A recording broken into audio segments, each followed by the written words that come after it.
This week on Three Dad Bods. But not only that, but like animals do it too, you know? Um, did you know that fish actually yawn? Fish yawn? I didn't know that. Yes. No, a little fish. Fish, In the fish aquarium. yawn. Oh.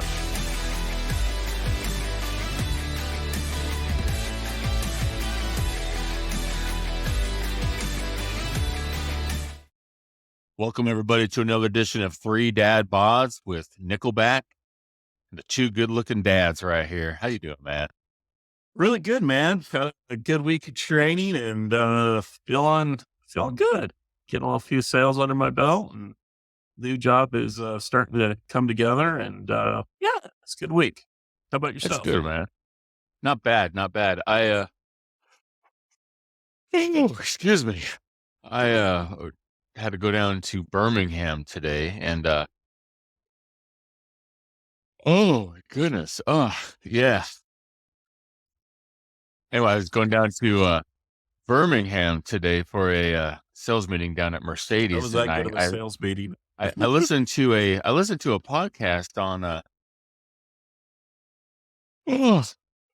why yawning is addictive. I haven't yawned So yet. I thought it would be a good little topic for us to kick off here today.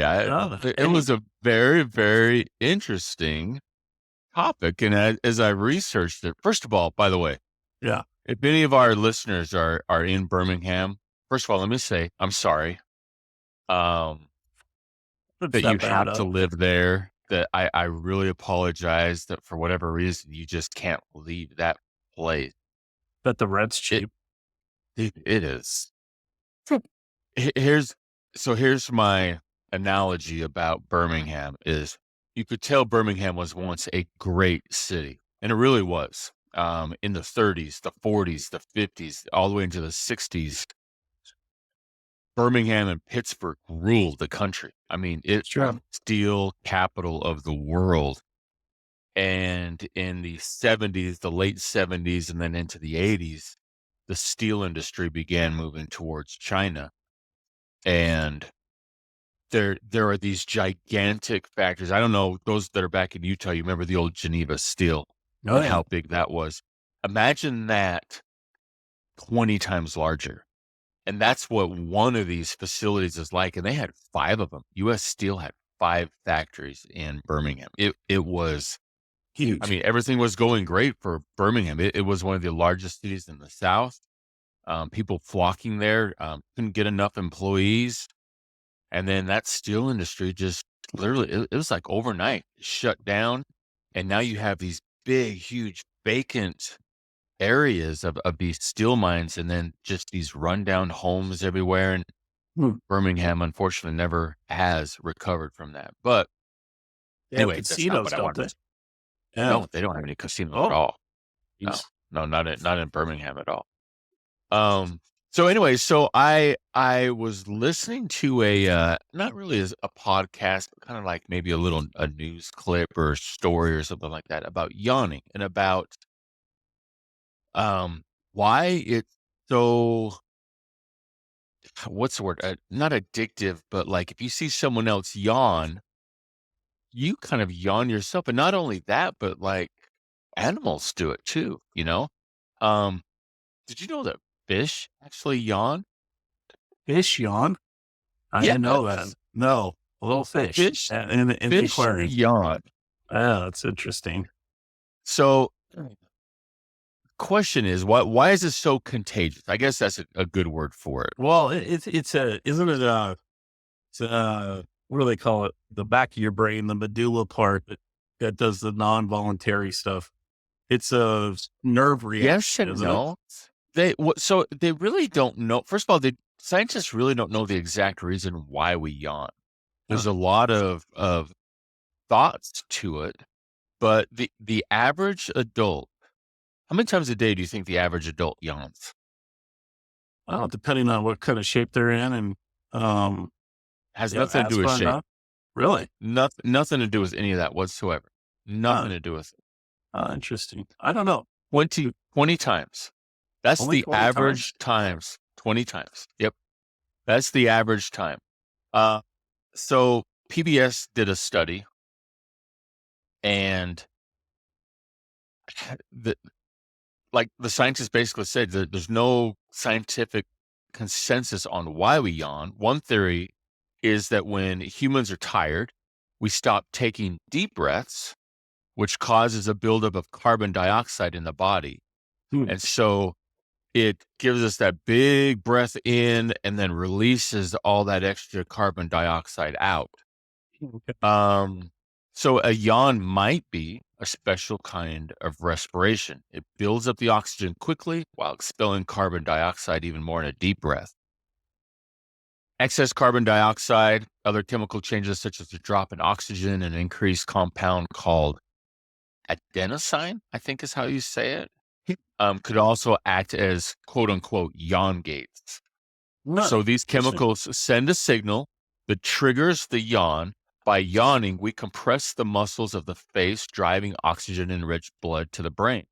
There's also another theory that yawning could cool the brain or stretch internal organs and tissues like the lungs, in our face and stuff like that. So there's a couple different theories on why we yawn. Mm. So, I think if any of us have had pets, we've seen cats yawn a Oh, lot. yeah. Cats do a big old yawn. Stretch that back and Stretch everything out. Dogs dogs yawn. do all the time. Yeah. Birds yawn. Kind Birds of do. interesting, although we don't typically hang out with birds as much as we do like a cat or a dog. And then oddly enough, that fish yawn. Like I'm trying to figure out why would a fish yawn? It just Tony there Fish we on go. Oh, there we go. Even talking about it gets you going, right? Yeah. Well, I do think there's a mental part of it, but I think you're right about the physical part, just on my own. Yeah. So when I had COVID, um, I think it was about the month after, I started having some difficulties. Well, not necessarily. Well, I was there was a lot of lack of oxygen during the COVID period, but I didn't really feel a problem with yawning because I got some supplemental oxygen from the ER and that Mhm. was fine. But then I think I got another round that whatever is Omicron or whatever the hell they called it. Um, and it wasn't that bad. I mean, I got the cough. It was a lot less than a flu. But I did know at one point in the recovery, all of a sudden get, I couldn't yawn completely. I mean, Really? I'd feel Would you like I was, cough or yeah, I was like, I couldn't yeah? yawn. And then I started to panic a little bit. So I started Uh, thinking about it a lot. So I noticed I started yawning a lot or trying to. And every once in a while, if I got in the right position on the couch and pulled my back a certain way, you get a deep yawn, right? And then I feel better right. for a minute. And then I couldn't yawn again. And so I noticed that it started. I thought, man, is this just in my head or should I go see a doctor? And I started reading up on it because, I'm a hypochondriac and like, am I having a heart attack? Yeah, stroke, there's one point My lungs collapsed. I couldn't sneeze for a month. Right. And, What? yeah, it was weird. But, anyway, it was kind of like when you couldn't, you had that issue where you couldn't, what was it? Swallow. Swallow. Yeah. Yeah. And so I think a lot of it's up there because I noticed that they gave you some breathing exercises.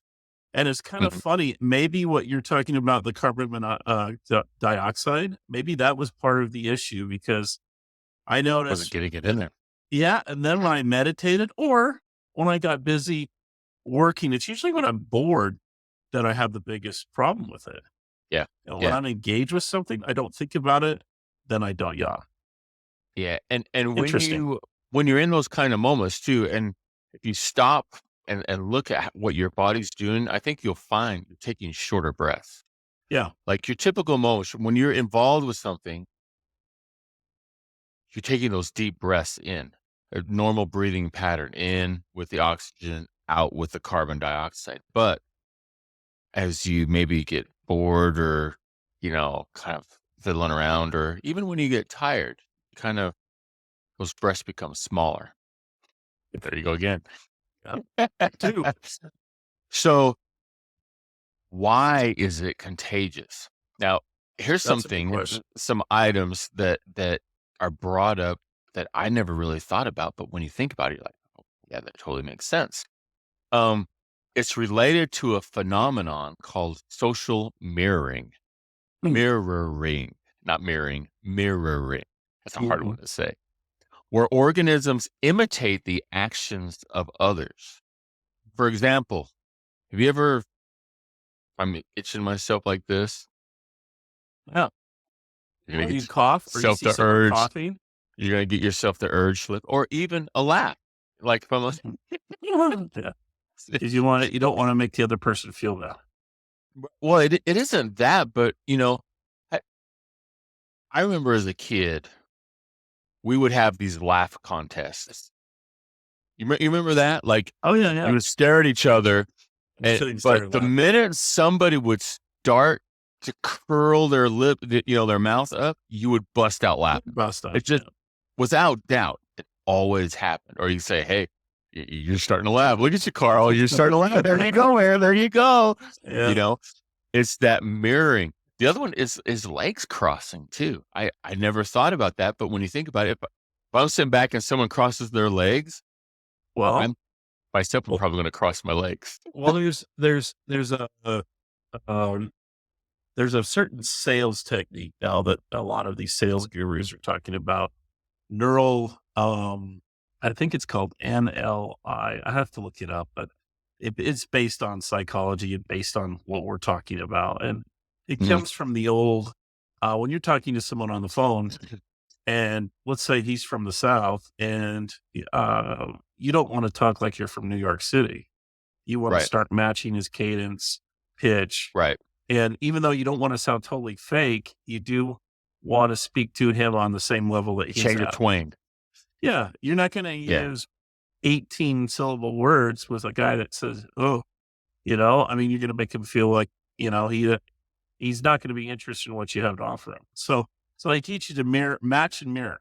Now, I think you're right. I think back in our tribal past that, and I think there's a lot more to this than just what we're talking about, but maybe it's a survival myth, a survival thing. Maybe we do it to fit in with our people. I don't know.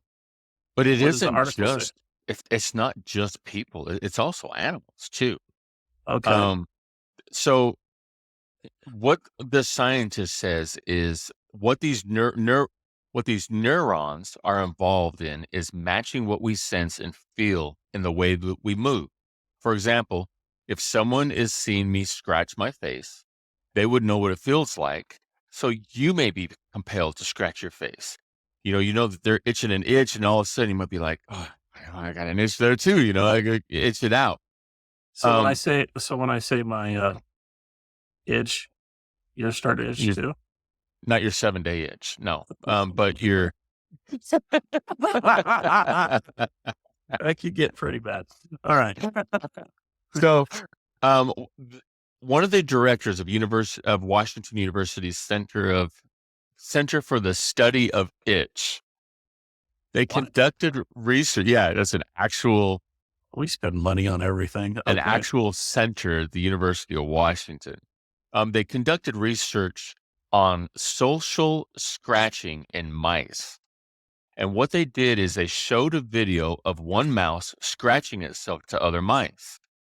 The mice began watching this and watching this, and after a minute, the mice began their own scratching within 5 seconds.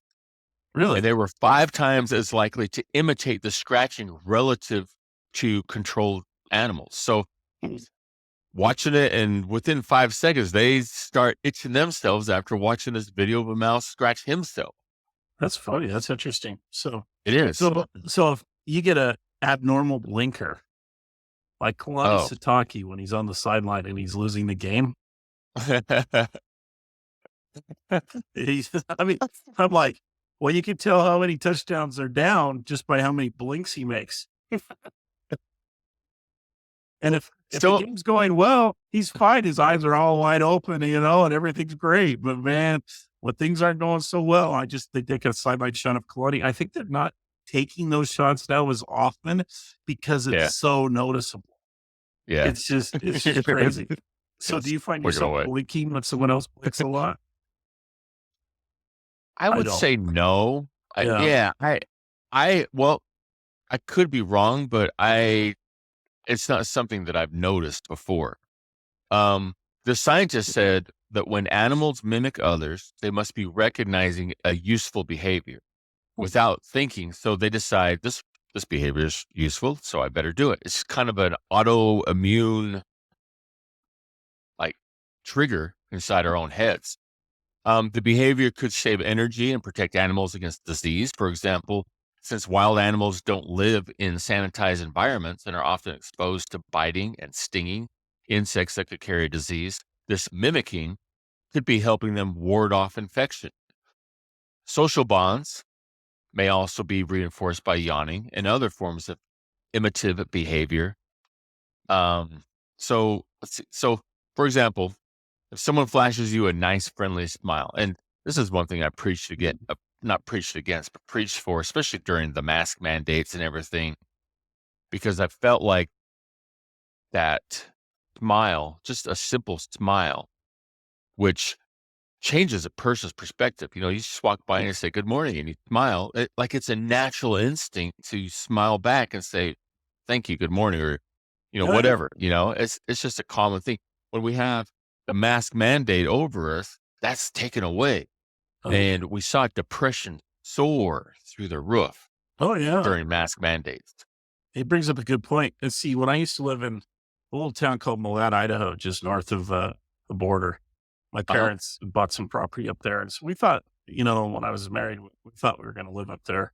One thing I noticed immediately, just driving down the street, it's called the Milan wave. So what they would do is they'd put two fingers up on their, while they have their hands on their steering wheel, and you'd get that.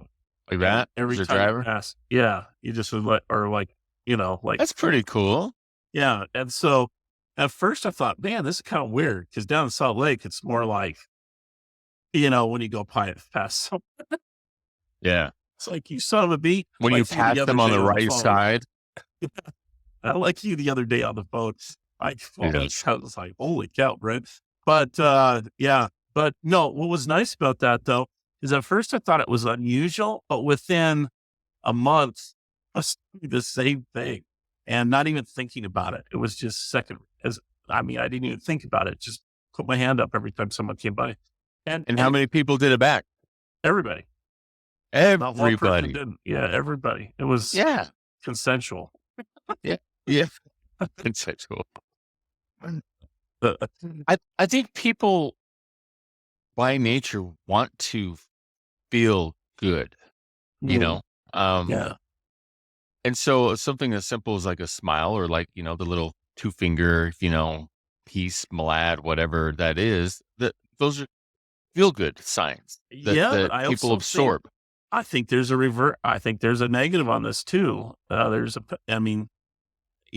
every positive, there's some negatives. Think about the other locations we're in, like the freeway in Nashville or the freeway in Salt Lake. Negative behaviors are mimicked. You see these. I've noticed this myself with, they see their parents react a certain way when someone cuts them off, like SOB, blankety Right. blank. And even some of these nice little old ladies, drop the F bomb. However, Yeah. though, let me ask you this, okay? Okay. If somebody cuts you off, that's your Mhm. first initial instinct. You're mad, you're upset. But Well, they put you if at you risk. see that little hand of a wave like that, That would make a difference. it does Yeah. make a difference. It makes a Yeah. huge difference. Yeah. Then you're like, oh, all right. He just Sorry. screwed up. Yeah. Yeah, I think yeah. at first we react like they meant to put us in harm's way. Right. And right. they didn't. I'm in a dangerous situation. Yeah. Yeah. I'm just absent-minded sometimes. But that little wave, like, or like, I hate it when I let somebody in and they don't wave. That Yeah. really bothers me, Or the one that's really annoying is we all, like you said, we all trying to work together in most cases. So you see a merge lane. Now, technically, the guy that Yeah. goes all the way up to the very front and then merges, he's actually doing what traffic people say he should do. But the Yeah. rest of us get in that There's lane and wait. And then if anybody comes past us, we get pissed because it's like you're breaking this. There's kind of like a social order here and you're breaking it and we're not happy about it. Right. the merge lane doesn't bother me as much as the exit only lane that has been advertised for the last 2 miles. From you go into the median between the exit and the freeway to cut into somebody. That Yeah. bothers me. The other thing too, don't ever flip me off while I'm driving. If you flip me off, it's on. It's going to be, Psychotic. oh, Yeah. Yeah. no. Road rage is never worth it though, when you think about it. So Just don't that's flip someone interesting. off. You know what? Turn this into that, Into a and it will change everything. Everything. Everybody do the Milan wave from now on. Start a trend. Yeah. Or even a, peace. Yeah. Or The Boy Scout symbol. well, you gotta be careful though. You don't want to flash a gang sign and get shot. So be careful. Oh. No, don't be doing Tupac. No, I would advise against that. That's interesting. So what other areas do you think, yawning and we've talked a little bit about it, but are there any other, responses that we have biologically that Those are were the ones, shared by so many? itching, not sneezing, but yawning and smiling. Those are the 3 that were mentioned into the article. Oh, and crossing legs. Oddly enough. Crossing legs. Okay. All right. That's Yeah. interesting. So when women complain I'm going to do about that in a restaurant. Like the next restaurant I go to, I'm going to sit sideways and cross my legs and see if I can see anybody else cross their legs. I know. I just sit in the I'm going to restaurant. stare at them like this. though. Spread my legs out. I man spread like crazy. I'm a big man. I gotta spread out. Spread that welt. We gotta spread that wealth, baby.